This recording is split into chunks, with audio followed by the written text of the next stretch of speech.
What's up? Good evening mga idol, mga riders. Good morning to everyone. So nandito tayo ngayon sa Antipolo's ride.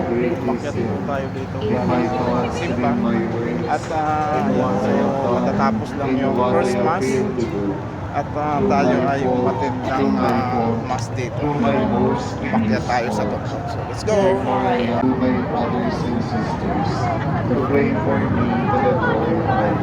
So banda doon sa dulo, nandoon yung mga magpapablessing ng motor. Pero yung ating motmot ay na-blessingan na.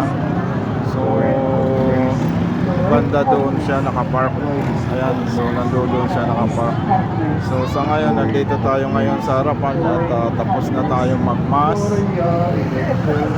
So ayun, nandoon si Mrs. busy din sa kanyang pagbablog. Yes, vlogger. So ayan, so nandito po kami, napakaraming tao dito sa Antipolo guys. At lahat siguro nandito na. Dito ang mga tao. So ayan. So napakaraming tao dito mga idol. Ayan, so let's go. Wala makita sa See ya, bye bye.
I will